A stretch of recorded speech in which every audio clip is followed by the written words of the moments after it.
Hi, everybody. Good evening. I apologize for coming into the studio late. Something came up, and I am so sorry for coming late today, for starting late. My apologies. Today, you guys already know the topic, but if you don't know, we're going to be talking about effects of childhood trauma on relationships and marriages. My name is Oluwatosin Sanusi, and this is the Grace Generation TV. We talk about love, relationship, marriages, and most importantly, doing marriage God's way. And we just put out content there that will be helpful as you navigate your way through this institution of marriage. As we all navigate our ways, because we are doing this together. And I bring amazing people also to talk about different topics, and we just share experiences from our we share knowledge from our experiences or our expertise, just to help you. And today I have an amazing guest with me that is going to be helping us trash this childhood trauma topic, because I don't know like too much about it, and he's going to be helping us today. So over to you, sir. Good evening, good afternoon, good morning, everyone, Okay, wherever I you're think watching from. Can you hear me?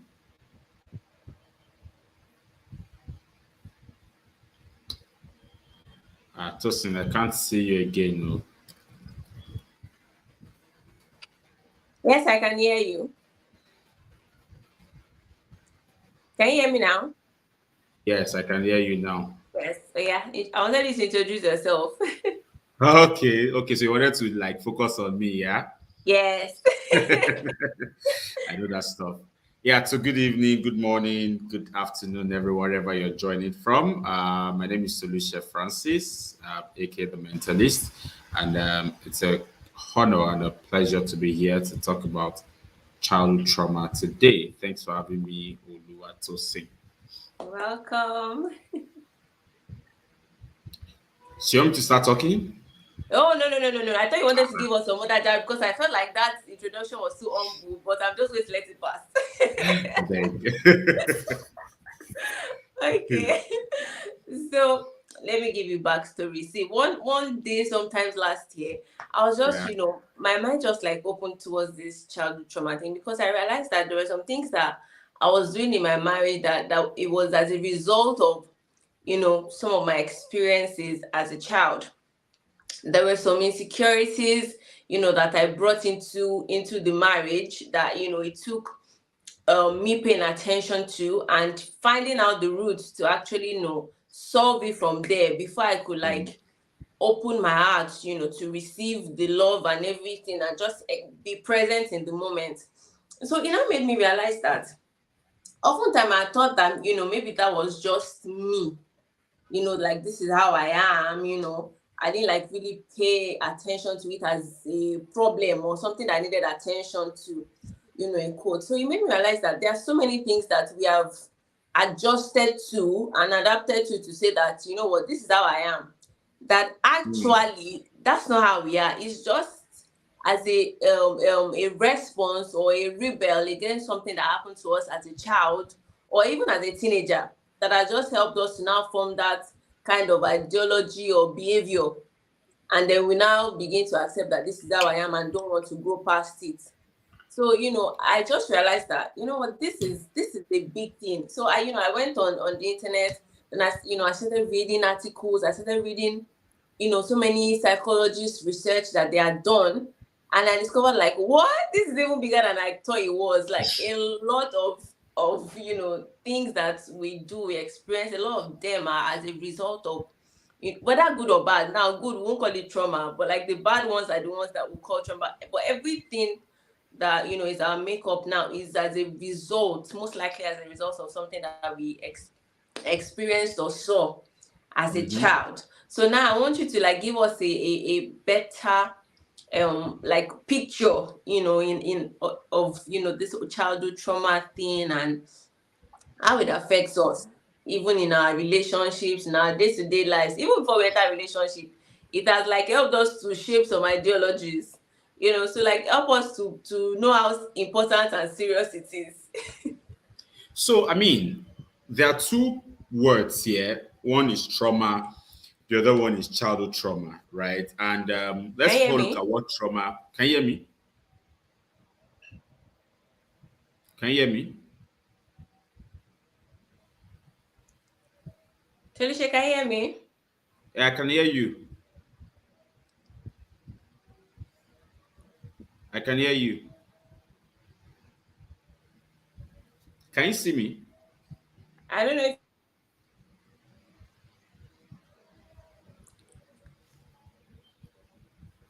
You're frozen. I think the network is bad.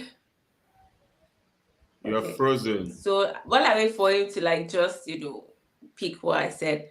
So, just checking through Google,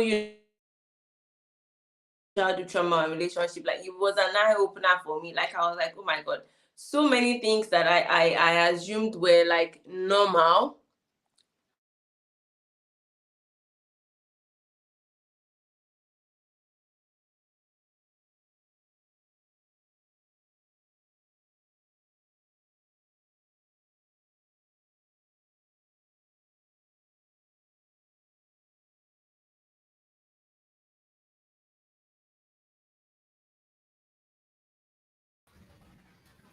To that. Can you hear me now? Yes, I can. I could hear you before. Oh, okay. Yes, you got frozen. Ah, I don't know. I've switched to my normal data. The Wi-Fi is doing as it likes this Okay. time. Okay. Okay. So So, I like was I was saying, saying, yeah, there are two basic words here. There's childhood and there's trauma. yeah, And so it'd yeah. be nice for us to begin with trauma in itself before we now Mhm. talk about childhood. So, what exactly is trauma? Now, when we talk about trauma, picture like something forcing you out of the ordinary, something Hmm. that is affecting your normal life process, as it Hmm. were. And in simple definition, is just an emotional response to a terrible event, right? Trauma Hmm. is just is an emotional response to a terrible event. That event could be accidents, could be rape, could be natural disaster, anything. Hmm. And this thing is that immediately after that event, you could have things like shock or Hmm. denial. Hmm. Those are like the immediate responses that you would have, right? But the long-term reactions could include the unpredictable emotions. You could have Hmm. flashbacks. You could have strained relationships, or even physical symptoms like headache and nausea, right? Hmm. That is exactly what trauma is. Now, when you now talk about childhood trauma, their childhood trauma refers to the trauma that you experienced as a child, Proud. and Hmm. this could range among so many things. Could be also be rape, could Hmm. be abuse, verbal abuse, physical abuse, deprivation. Anything that happened to you as a child that was a response, right, to what your normal life, That should have been. is Hmm. all about. That's Yeah. it basically. And when we begin to look at that, then you would agree that there is a tendency and a deep likelihood for that to affect our lives even as we grow. So I was at a mental health conference today, and someone asked a question about attachment. And attachment is a big topic, is a huge topic. In Yeah. fact, I Hmm. was talking with other mental health professionals that this is actually a topic for research, attachment styles, because attachment styles stem from a number of times how we grew up, right? Yeah. So you have the avoidance, the anxious, and stuff like that. Yeah. So when you talk about childhood trauma, truly it can take a toll on your ability to function in a Hmm. healthy way. So let's look at relationships um, in three dimensions: horizontal, vertical, which is up down. So in two dimensions, let me put it that way: up down and across line. So I'll take the up down as to your relationship with whatever deity that you kind of like worship or Yeah. believe in, whatever it is that you believe in, that you hold on to as your belief and your trust. I don't know if your audience are fully Christians or Muslims or mixed, so let's not Yeah. attach the particular religion or faith. Every individual believes in a supreme deity. Every individual believes in something that is bigger than he or her, than him or her. Whether it is God or it is Buddha or whatever it is, there is that horizontal relationship that exists between you and that person. And then you have the vertical relationship that exists between you and your fellow humans. And Yeah. your experience, right, in line of things based on what you believe can affect how you interact with that supreme deity.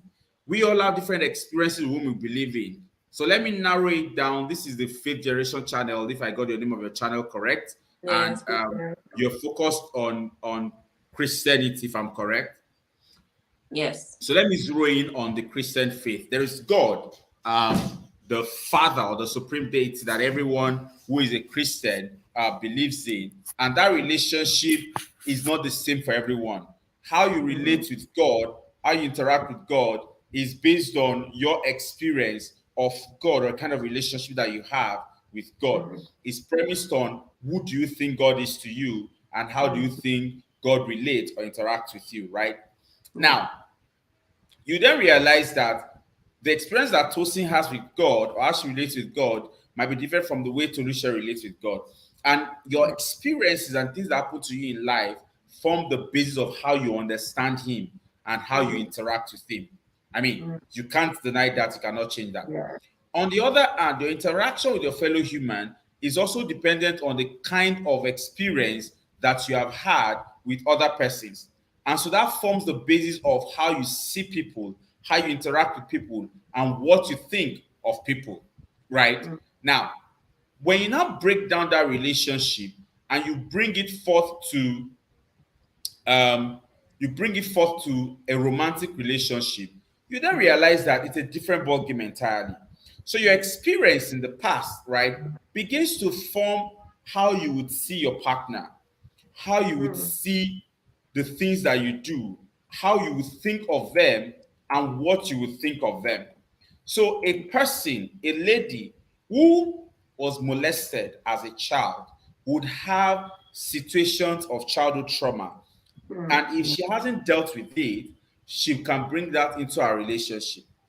A person, and the kind of experience that you have can sometimes tell how you perceive that your relationship should be, can change your view as to how you think sexual relations should be. How should your husband or your partner have sex with you? Same goes for the guy. A guy who was molested by a woman can have a childhood trauma that now affects how he sees relationships and how he interacts with relationships. And so it also puts a burden on your partner. So you may begin to experience irrational emotional reactions. Sometimes you're numb, sometimes you have mood swings, sometimes so a touch and you're triggered off and you're probably screaming or you're not even able to deal with touch. And so childhood trauma is a big, big deal, to be very honest. And it's something that we need to pay attention to because the truth is, people's reactions or how people respond is not cast in stone. So I'll share some experiences with you. So I've met people who are not able to manage touch. Like they don't like to be touched. And if you interact with some of them, it's premised on the fact that while they were young, certain things happened and they closed themselves up. That if you walk towards touching them, they either run or they scream or they even want to touch them. And some are in the situation where even in relationships, they're not able to allow their partners to touch them, right? And then maybe for those who were raped, it was a particular style, and then they feel that if you're going to use that style with them, then you're not different from the guy who molested them years back. Or certain words that you would have said in your relationship, and then they will assume and conclude that you're not different from that guy or that lady who did this or who did that to them. So it's not, the responses are not cast in stone. Now let me read something that I have here. The impact of childhood trauma can take a toll on your partner's ability to function in a healthy way. And as a result, they may experience seemingly irrational emotional reactions, including emotional numbness or mood swings, or the inability to participate in normal behaviors, including sexual situations. Now, the problem is child-related mental health conditions are quite huge. You can have things like depression or anxiety, and if they are left untreated, it may affect your relationship from growing. And that tells you that it's not only the person who has experienced this kind of childhood trauma that has work to do, even the partner has work to do as well. So if you're dating someone, and this is why we often say that, look, if you're dating someone or you want to date someone, it's important to have conversations around mental health to check what has been the experience of this person growing up, to be sure that even if this person is bringing some baggages, you have an understanding of the baggages that this person is bringing in. Yeah. Because you don't want to go into a relationship, in the sense that you now figure out that this person has some childhood trauma. Sorry, just a minute. I need to attend to something.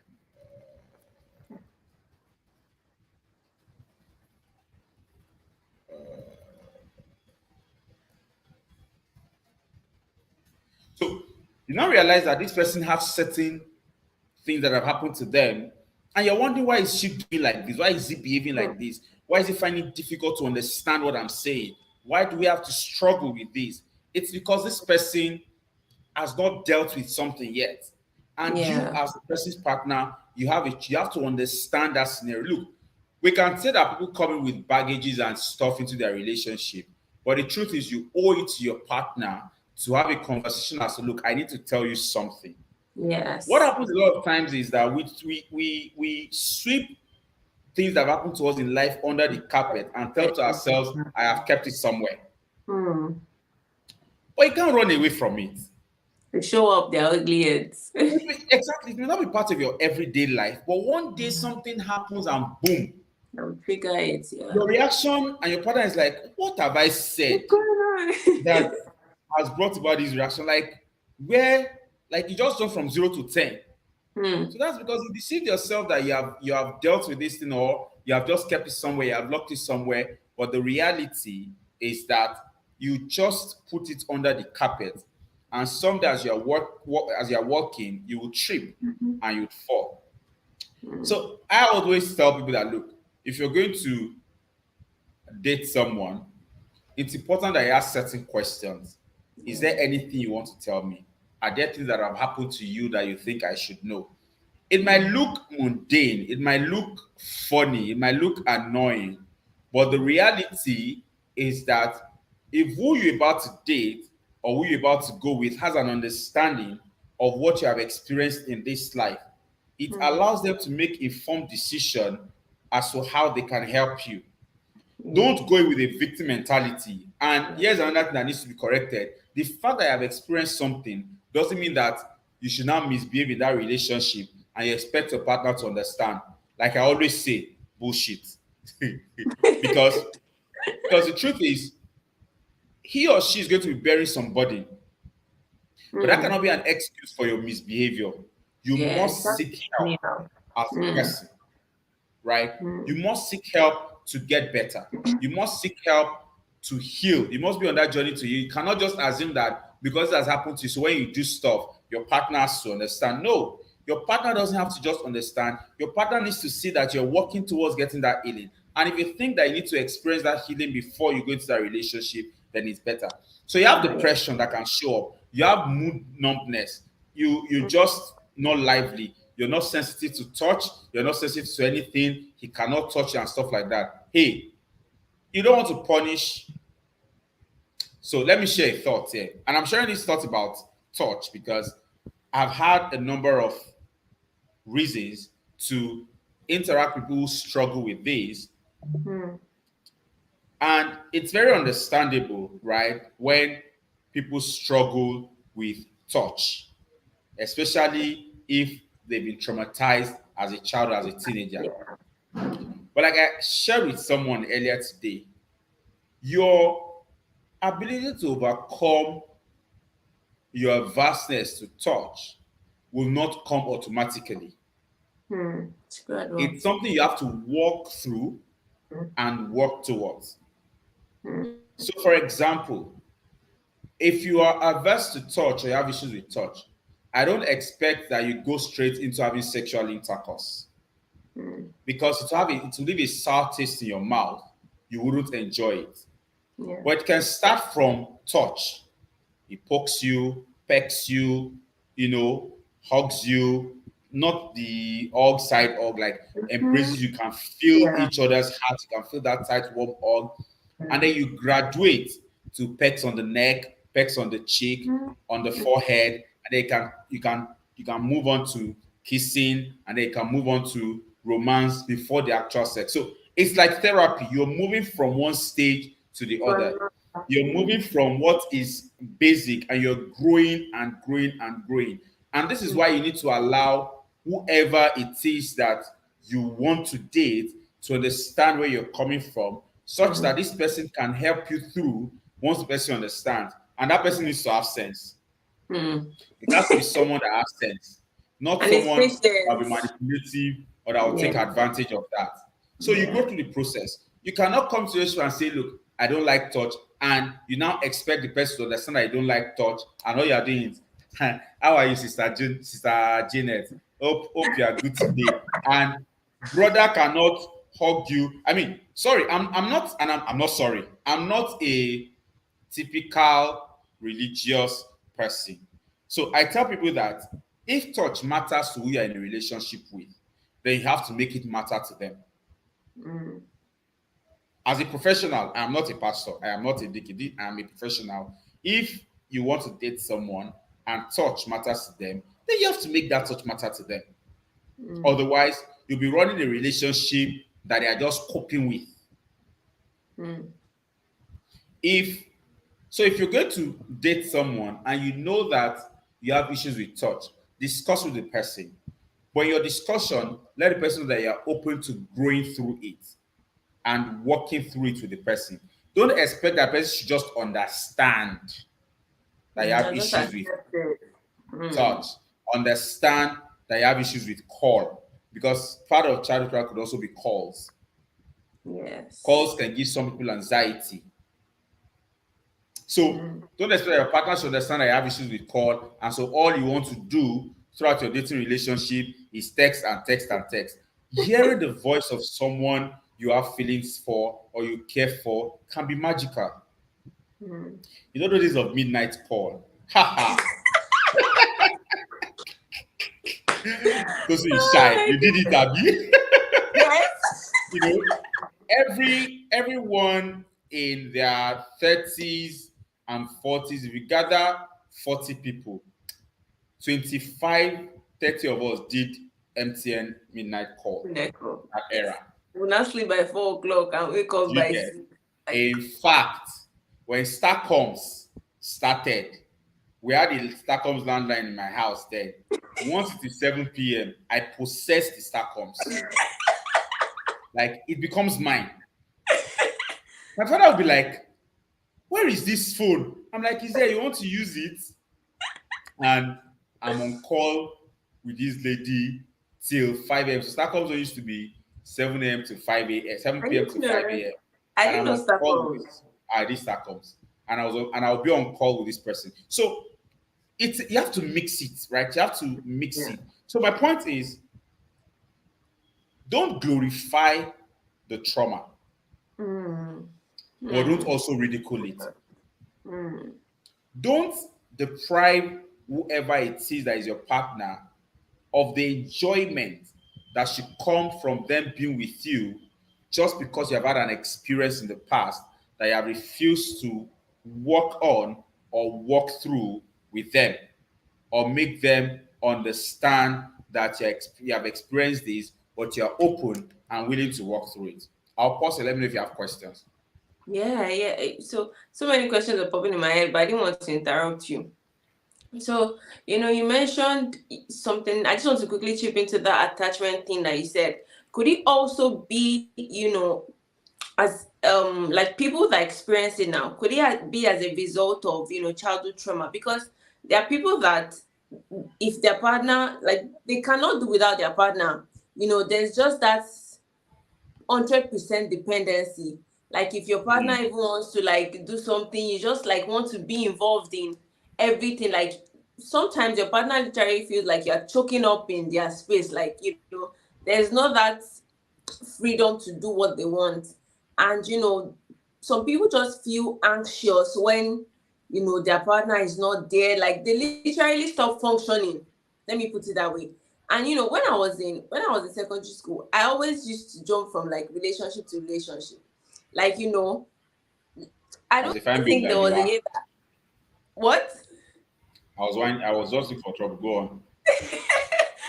I was just like moving from like relation, even if we didn't understand what it was, but that feeling of, oh yeah, I have a boyfriend, or there's this boy that likes me or something. I think I enjoyed that attention.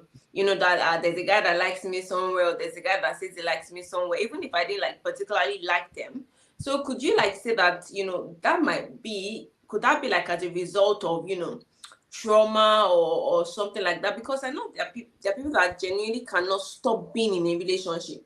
Like if they Mm. leave one relationship today, you're talking to them like, babe, you have to like heal, just take your time and everything. And then you speak to them the following way, like, oh, there's this guy, and like, what is going on? What happened to you healing? Like, just spending time, by yourself. So could that be, a result of maybe something that's happened to them?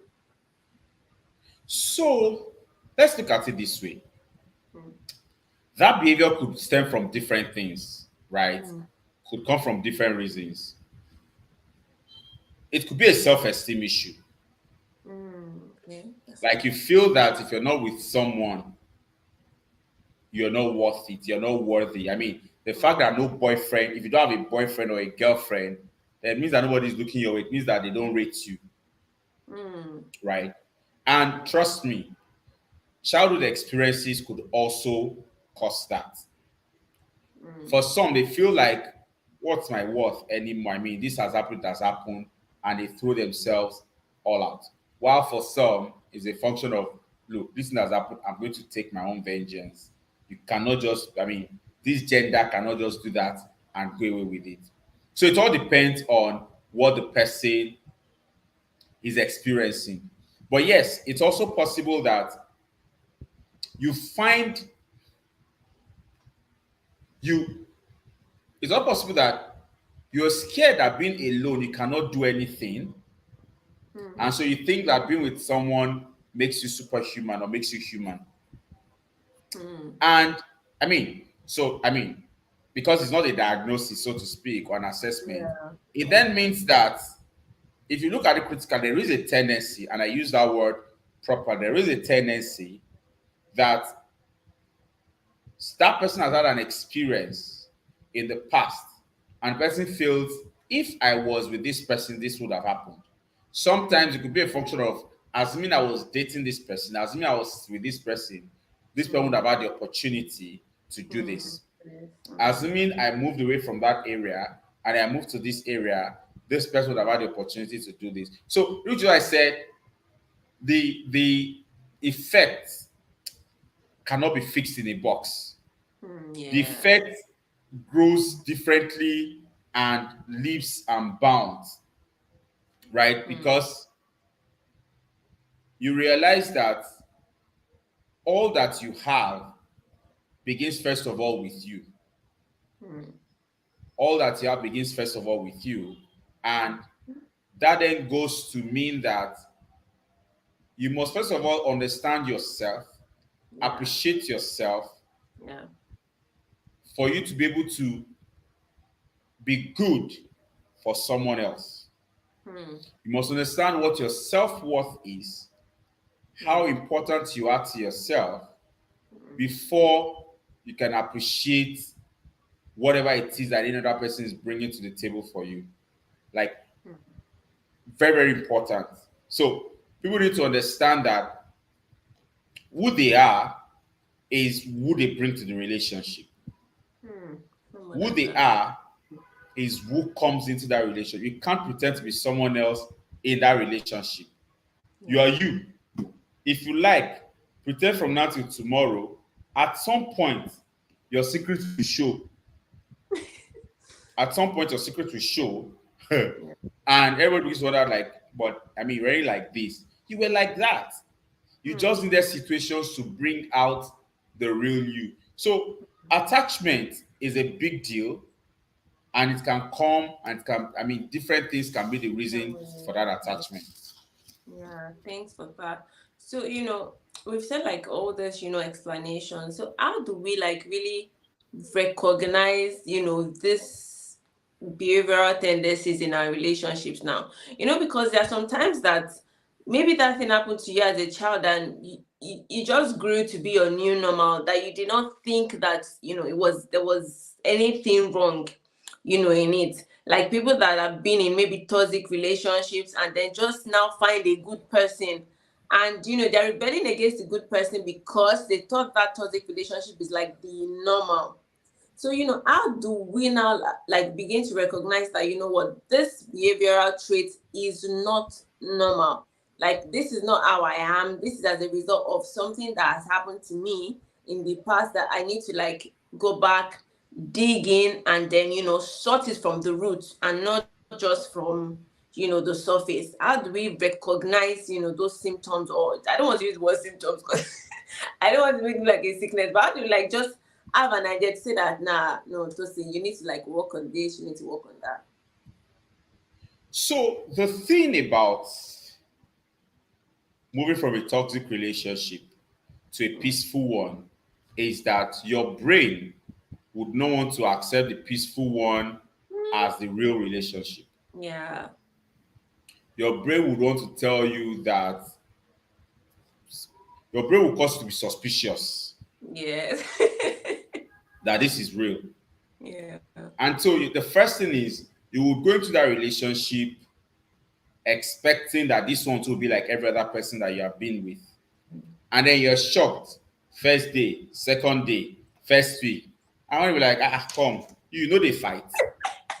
You've not Ah, slapped me. What's going on? you've not slapped, you've not had reasons to argue, yell at each other, scream at each other, and stuff like that. And you see, toxic relationships could also become a pattern in someone's life. Yeah. And if you don't recognize patterns, one of the things that NLP taught us is to recognize patterns. You must recognize patterns because recognizing patterns allows you to realize at what point do I usually do something? At what point do I self sabotage myself? Mm. What that happens, you begin to self sabotage yourself. When relationships come and go, you would go into the next one expecting it to end. And so even when things are happening, rather than look for how to make peace, you just say sabotage yourself like, I know it I will end. know. So I mean, so Mm. Mm. there must be a sense, or you first of all acknowledging the fact that this was a toxic relationship I was in as you go into the next one. And know that not every human is the same. Yeah. What I usually say to people is when you go into a relationship, give yourself the benefit of succeeding and the benefit of failing. Mm. But of course, nobody goes to a relationship with the intention to fail. Yes. Nobody. So if you go with the intention of succeeding, you know that you want to give it your best to succeed. So that if it fails, you can say, look, I gave it my best, it just didn't work out. Yes. Now, here is the thing. You cannot go into the relationship or the next relationship with failure at the background of your mind. Instead, you go in with the mindset of this failed. Let's take the lessons from the failure and see if we succeeded. Look, I tell people that marriage is okay, but it's not compulsory to get married. Yeah. It's a choice you have to make. Relationships are cool, but it's Mm-hmm. not compulsory to be in a relationship. I agree. And I also used to say that if you're in a relationship or marriage and you know that your eyes are outside, instead of cheating on your partner, just quit Hmm. and know that you have designed your life to be the life of Solomon, where you have multiple partners. I mean, Don't let your do partner that will cry, it. cry once and for all, get healed Mm. and move on with life rather than crying every day.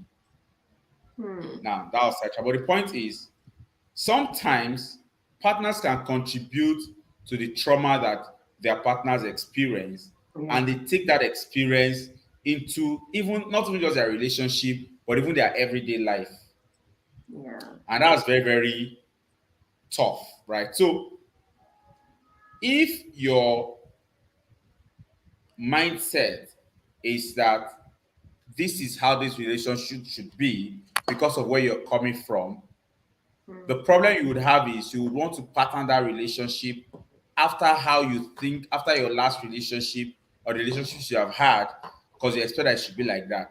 When in the actual sense, what you should look forward to is how you and this person that is your partner should make your relationship be. So it is possible that people go into this relationship and they behave in a way that they're bringing in what they think it should be, not paying attention to how the other person feels and what the other person thinks a relationship should be. I don't know if that answers your question. It does, it does. And I just want to add something that I realized that sometimes one of the major issues, like you said, about communicating those things with your partner, even before, you guys like going to the relationship, so that the person is informed. I feel like a lot of people don't do that now because they just don't think it's a big deal, or it's anything serious, or like you said, they've just swept it under the carpet, like that one is separate from my life, like that's there and I'm here. But so many times when that thing shows up as reflex to the partner, just builds up this defense, like, what's going on, stay in your lane, let me stay in my lane, because they don't want to like have to deal with that. So I feel like that communication is just like so important, because when you've talked about it, when you even start exhibiting those characteristics that you don't know, your partner will point it out to you themselves to say that this thing that you're doing, could it be as a result of blah blah blah, or so and so that happened in the past, how can we get help and all of that. But if they don't even know themselves, you will just be rolling in the deep together. So it's just important that you communicate. That's one thing I tell like couples or even friends, like, don't hide anything. You cannot have like issues that are really deep that you've experienced and then sweep it under the carpet. You have to talk about those things. You have to like come out clean. So if they're not going to be with you, then better they should go now than you guys now have like really terrible issues in the marriage. And another thing I want to add is that any behavior that just seems different, it's just strange. Like maybe when you even do it, your partner is like, where is that coming from? You might just probably have to trace that to know, okay, why is that like so much of a big deal? Like, isn't that like the normal thing to do? So, and then, well, another thing is that society has so much glorified some wrong behaviors these days, in quote, that when people are even telling you that this thing is wrong, in your mind, you're like, well, a lot of people do it. So you don't see it as a reason. Like, for example, women that like sit and turn themselves to FBI and then go through their husband's phones, just to find things, or men that like track their wife's movements. Like, bro, it's not normal. Like, sis, it's not a normal thing to do. You need to like trace it. It might be as a result of interdependency. Like, you just don't even want them to be with any other person. Like, that insecurity, and you need to deal with it. So anything that is just out of the normal, you might like want to pay attention to it. And that would just lead me to my final question, like, how do we, like, what do we do to address them? Okay, so I discovered that actually this thing is a big problem. I have this issue, and this is how I've started to act as a result of this. How do I now address it? I've acknowledged the fact that there's an issue here. How do I address it? How do I like move forward from there? So I think that a lot of times we feel like what happened to us in the past is our business. And we think that we have handled it so well that it doesn't matter what happens, right? And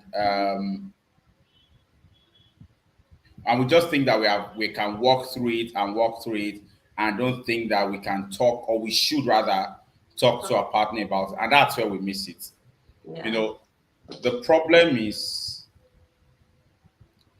when things like that happen, we bring that into our relationship, and we how do I put it?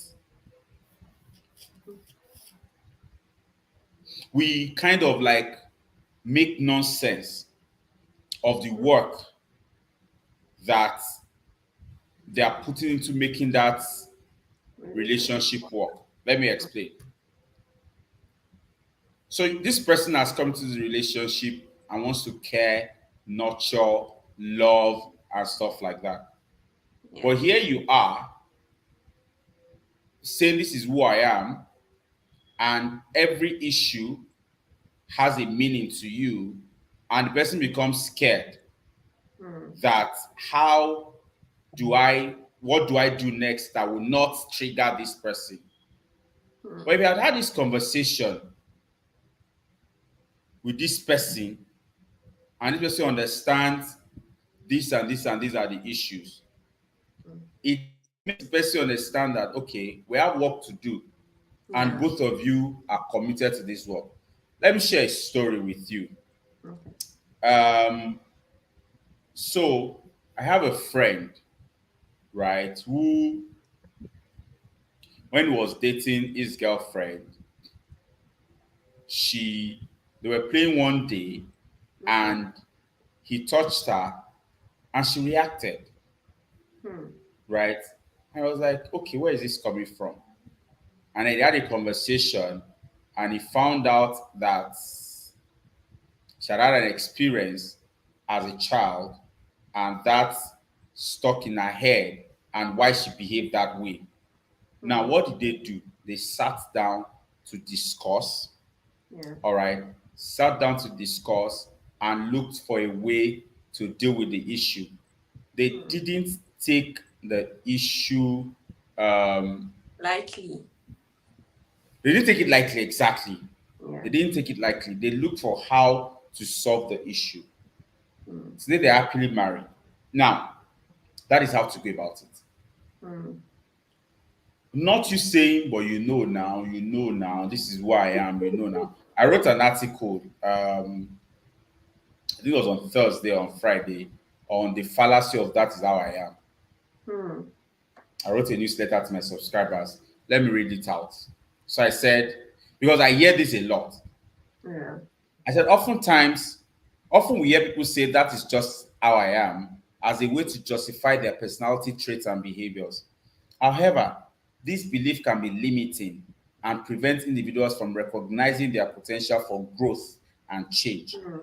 The fallacy of that is how I am is the idea that our personality traits and behaviors are unchangeable and predetermined.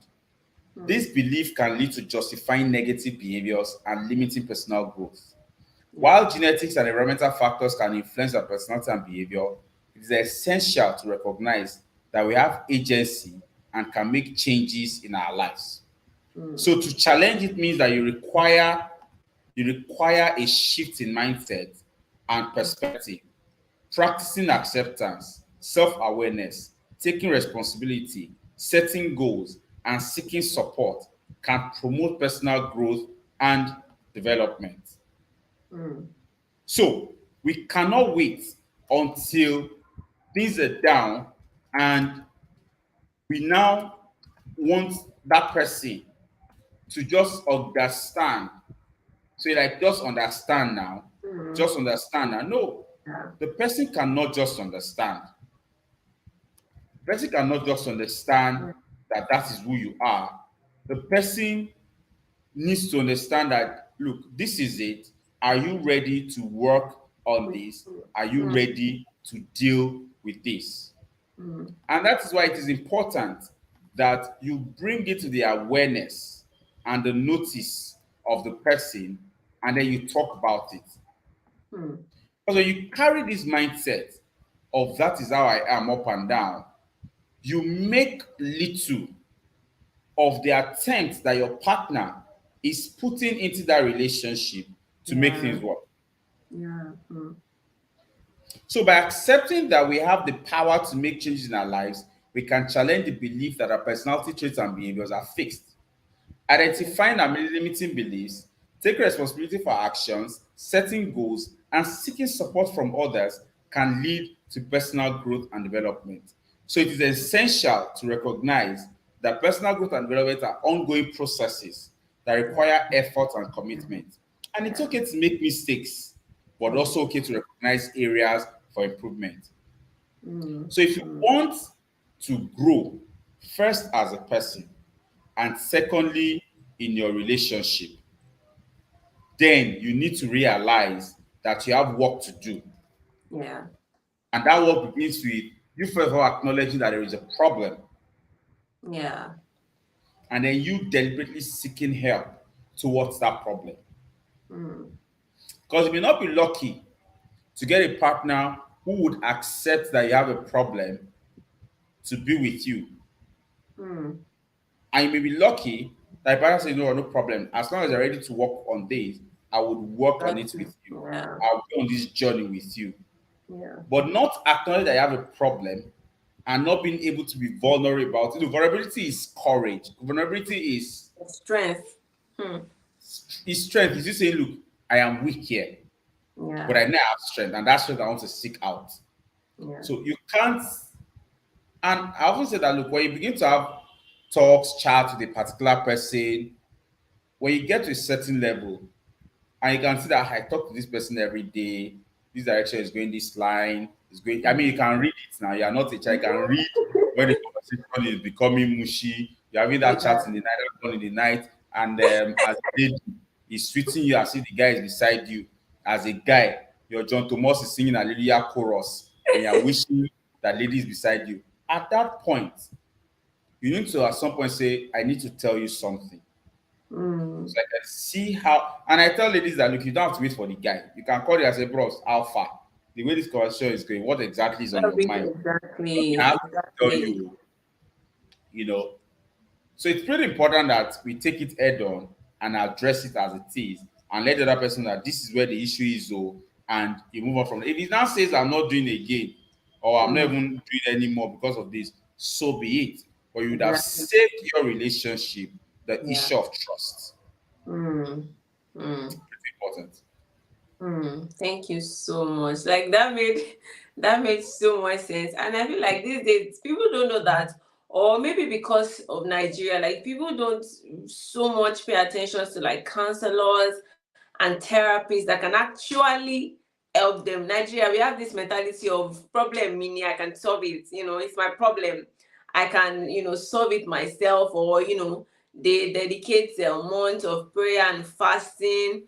There are some Mhm. issues that even as you're praying, God will be telling you, call this counselor, call this therapist, because you Exactly. need like a step by step intervention.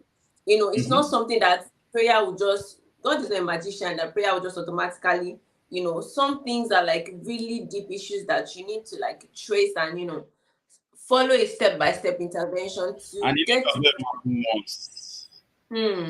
That's yeah. Healing does not happen. It's a journey.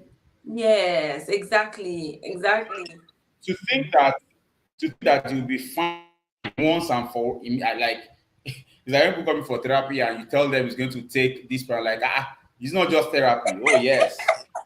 If you have malaria and you start using drug, will you just get better just like that? Even I mean No, you're you giving will not. doses, stuff like that. I mean that makes sense because it's gradual. Like you want to deal with the problem of 10 years in one day. How now? You How? get So you need to show yourself grace, as much as you're committed to that growth process. You need to show yourself grace as well.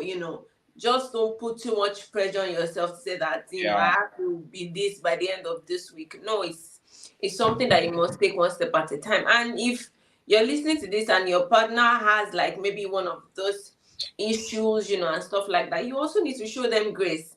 And don't do things that will trigger that thing again. Say for example, now your partner is struggling with touch, and then you just want to like jump to sex, or you want to like, no, you need to like show them grace, like be on the journey, Mm. with them, whatever it is, because trauma is not just limited to like sexual things. Some people, because they grew up from like single homes, broken Yeah. marriages, somebody says something to them. So it could be a lot of things, but when you notice it and they are ready to do the work, make sure that you don't say words or things, that would treat, and if possible, attend some of these therapy sessions with them, so that you are also in the know of, what to say, what to do, Exactly. how to do it. Because sometimes a single look can trigger something. I know, right? Like, See so, the looking at me. honestly, like, why are you looking at me? Why are you looking at me? So you have to. It's tough. I'm not going to say that it's going to be like an easy piece, especially if you're Stop. like married to someone that is dealing with trauma. It's tough, but you love them, right? You were willing to go in the relationship with them, so you have to just be willing to do this for the greater good, of the longer marriage. And then you guys can look back years back and be like, man, I can't believe we came out of that. Like, so it's just important to also emphasize that. And I also thought to emphasize is that, see, if you have been dreaming of doing fornication, because Mr. Tolishena said that if your partner likes touch, I'm watching you in 3D. Jesus is looking at you, but I hope that you guys get like the angle is coming from, and all of that. So I just wanted to mention that, because people small thing like they say, that uncle said that we can do this. So I don't know if you have like any other thing you just want to like add, for us. So for me, I think I'll just wrap up by saying, know yourself, right? Yeah. Know yourself, know what your struggles are, know what your limits are, but don't use them as a basis for misbehavior. Don't use them as a basis to deprive another person of his or her joy or happiness. Don't ride on that to now expect that they should understand who you are and because of what you have experienced and stuff like that. No, be um, understand that you have a responsibility to Yeah. heal Yeah. and to contribute your quota to that relationship. Thank you so much. And on that final, like as you were saying, something just cropped in my mind. Like, people also use this excuse of life is not fair, as an excuse, like, life has not been fair to you. Yeah, absolutely. I sympathize, but again, like you said, let it not be an excuse. We've seen so many people's, stories that life wasn't fair to, but they have done the work. Mm-hmm. And where they are now is a testimony, compared to where they are coming from. So Yeah. challenge yourself as well to be part of that percentage, to say that, yeah, life wasn't fair, but if you want something out of life, you fight and you get it. And here we are today. So I just want to use that to encourage somebody. So thank you so much. But see, I know that I came late. I'm sorry once again. I apologize publicly. I am so It's all right. sorry. And I had an amazing time then, and I'm so bringing you back again. I'm just telling you that. Thank you so much for coming Thanks tonight. for God having me. bless you. I appreciate you. Enjoy the rest of your evening. You too. Good Bye. night. Bye bye. Thank you, everybody. Bye.